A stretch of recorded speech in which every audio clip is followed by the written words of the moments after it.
दवा का एक कैप्सूल एक बेलन के आकार का है ना। तो बेलन कैसा होता है आपको पता ही होगा। ये इस तरह से बेलन होता है, ठीक ना। ये आपका बेलन है, ठीक, जिसके दोनों सिरे पर एक एक अर्धगोला लगा हुआ है। जिसके दोनों सिरों पे क्या लगा हुआ है? एक एक ठो अर्धगोला लगा हुआ है। ये है आपका अर्धगोला। इस तरफ थोड़ा बड़ा लग रहा है, थोड़ा मैनेज कर लीजिएगा आप, है ना। पूरे कैप्सूल की लंबाई 14 मिलीमीटर है, यानी कि ये देखिए यहाँ से लेकर के यहाँ तक पूरी लंबाई कितनी है? 14 मिलीमीटर है, ठीक है ना। ये 14 मिलीमीटर है पूरे कैप्सूल की लंबाई। व्यास 5 मिलीमीटर है। व्यास मतलब इसको कहते हैं ना व्यास। ये आपका व्यास है, दोनों तरफ व्यास सेम ही है, ठीक है ना। तो वो कितना है? डी आपका जो है 5 मिलीमीटर है। तो डी से तो मतलब होता नहीं है, हमको आर निकालना होता है। तो आर का फार्मूला क्या होता है? डी बटे 2। अब इसको काट लीजिए, इसको क्या कर लीजिए? काट लीजिए। तो 2 दशमलव क्या आ जाएगा? 5। कैसे आएगा? 2 का 5 में भागा दे देंगे तो, है ना। तो यहां तक हम पहुंच गए। अब बोला क्या है कि इसका पृष्ठीय क्षेत्रफल ज्ञात कीजिए। तो यानी कि जो जो इसमें दिख रहा है वही हमको ज्ञात करना होगा। सिंपल सी बात है। तो क्या क्या दिख रहा है? चलिए आप देखिए क्या क्या दिख रहा है ध्यान से। ये देखिए, ये क्या है? बेलनाकार भाग है ना। एक तरफ से ये क्या लगा दिए हम? अर्धगोला लगा दिए, ठीक है। पूजा के पास इतना दिमाग है। और दूसरे के पास दूसरे साइड पे भी क्या लगा दिए? एक अर्धगोला लगा दिए। क्या इसी तरह का दिख रहा है फिगर आपका? समझ पा रहे हो? अब बोल रहा है कि इसका पृष्ठीय क्षेत्रफल ज्ञात करो, यानी कि इसका सतह, पृष्ठ मतलब सतह। अब देख लो ध्यान से, जो जो दिख रहा है उसी को ज्ञात कर देना है। तो बताइए क्या क्या दिख रहा है आपको? 2 अर्धगोला और एक बेलन। अर्धगोला का कौन सा पृष्ठ दिख रहा है आपको? वक्र दिख रहा है, संपूर्ण दिख नहीं रहा है। संपूर्ण तो अंदर छुपा हुआ है। और बेलन का कौन सा पृष्ठ दिख रहा है? उसका भी वक्र दिख रहा है। समझ पा रहे हैं? जो दिखेगा उसी को ना हम ज्ञात करेंगे। क्लियर है? तो आपको अर्धगोला इधर और अर्धगोला इधर दोनों का वक्र दिख रहा है और बेलन का भी वक्र ही दिख रहा है। तो जैसे ही आप सोचोगे कि इसका वक्र हमको निकालना है और इसका भी वक्र निकालना है, ठीक है ना। तो आपको क्या क्या चाहिए वो देखना पड़ेगा, है ना। आपको क्या क्या चाहिए वो देखना पड़ेगा। तो इसमें हमको क्या चाहिए? बेलन का जब हम निकालेंगे तो इसका फार्मूला क्या होता है? वक्र का 2πr/h। तो हमको h चाहिए। क्लियर है? अर्धगोले का तो r चाहिए, r हमने फट से निकाल लिया, ठीक है ना। लेकिन h हमको पता नहीं है। तो हमको बेलन का क्या निकालना होगा? बेलनाकार जो भाग है उसका क्या निकालना होगा? h निकालना होगा। इतने दूर की लंबाई निकालनी होगी। तो आप समझिए कि पूरे की लंबाई जब 14 है तो इतने दूर की निकालने के लिए क्या करना होगा? इसका जो है लंबाई और इसका जो है लंबाई, उसको हमको क्या करना पड़ेगा? घटाना पड़ेगा दोनों तरफ से। तो देखिए कैसे घटा सकते हैं हम। ये देखिए इसका h निकाल रहा है, ठीक ना।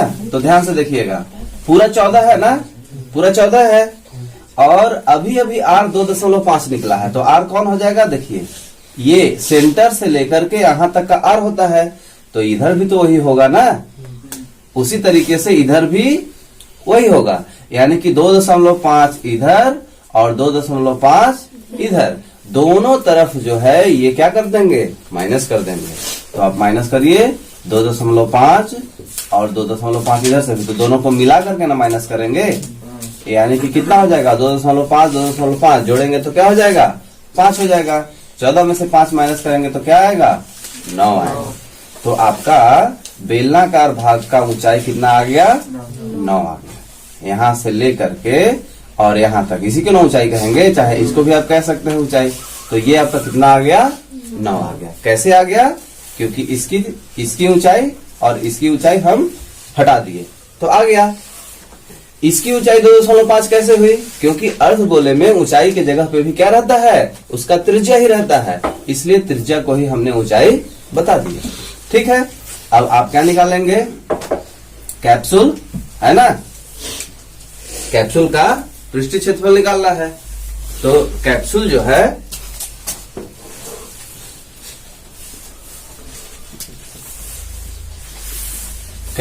है वो जैसा जैसा दिख रहा था उसका हम निकालेंगे। तो क्या दिख रहा था इसमें?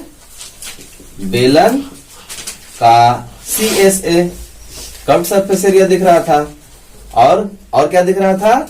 2 ठो अर्धगोला था, इधर भी एक और एक इधर भी, तो 2 गुणे अर्धगोला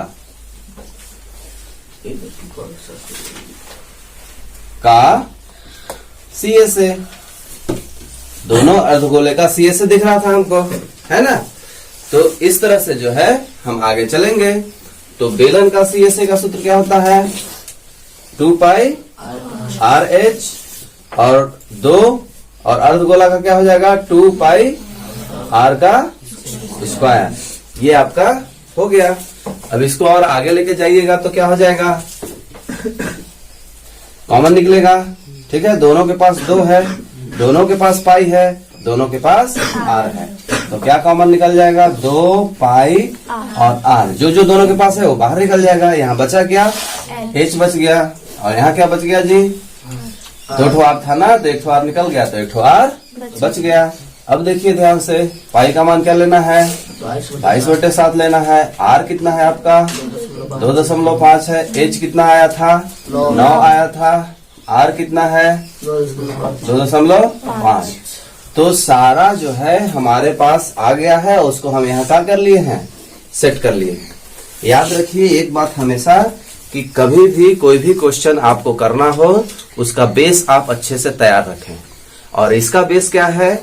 फॉर्मूला, और जो अभी हम आपको समझाए थे कि कैसे कैसे क्वेश्चन कह रहा है, क्या क्या आपको दिख रहा है। बोलता है यहाँ इसमें कुल नहीं बोला है, यहाँ पृष्ठीय क्षेत्रफल बोला है। ठीक है ना? कभी कभी क्वेश्चन में कुल बोल देता है, लेकिन यहाँ क्या लिखते हैं? CSA लिख देते हैं।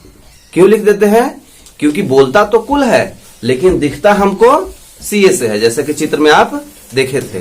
तो ये 2 चीजों का इसमें ध्यान रखेंगे।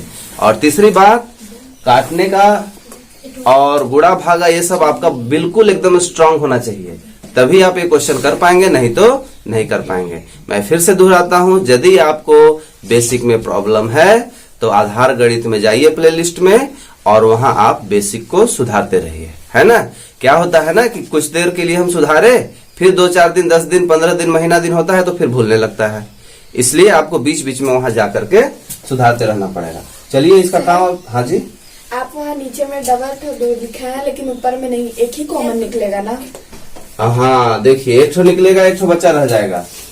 हाँ, यहाँ 2 ठो था ना, 2 तो 1 ठो निकलेगा तो 1 ठो बचा रह जाएगा। तो चलिए यहाँ शामिल कर लेते हैं इसको, 2 गुणा, है ना? आगे चलते हैं।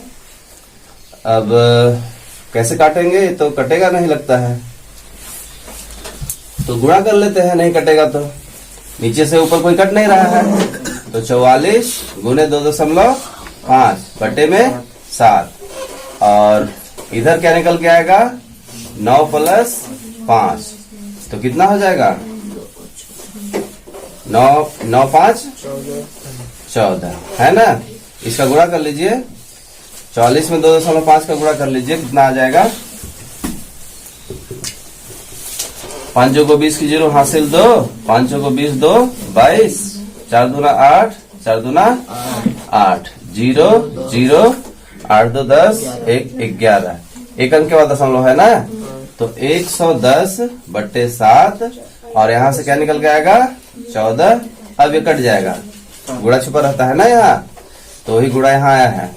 तो 7 1 कम 7, और 7 से इसको काटेंगे तो 7 दूना 14। अब 110 में 2 का गुणा कर लेंगे तो कितना हो जाएगा? 220 मिलीमीटर में चल रहा था ना? क्षेत्रफल ज्ञात कर रहे हैं, तो हमेशा ध्यान दीजिएगा, क्षेत्रफल में क्या कर लेते हैं, स्क्वायर कर लेते हैं। तो ये रफ कर हो गया आपका मिलीमीटर स्क्वायर, आपका क्या हो गया, आंसर हो गया। तो ये कैप्सूल का पृष्ठीय क्षेत्रफल हम क्या कर लिए, ज्ञात कर लिए, है ना। तो समझ पा रहे हैं, इतना बड़ा कैप्सूल कोई खाया है? ये कैप्सूल मतलब जानते हो ना, गोली। इतना बड़ा कोई खाया है कैप्सूल? बंदूक में सब लोग खाए हैं? बंदूक में खाया है। बंदूक में नहीं। आप कोशिश करिए कि कैप्सूल ना खाना पड़े, उसके लिए हेल्दी फूड जो है हमेशा लेते रहिए, ठीक है।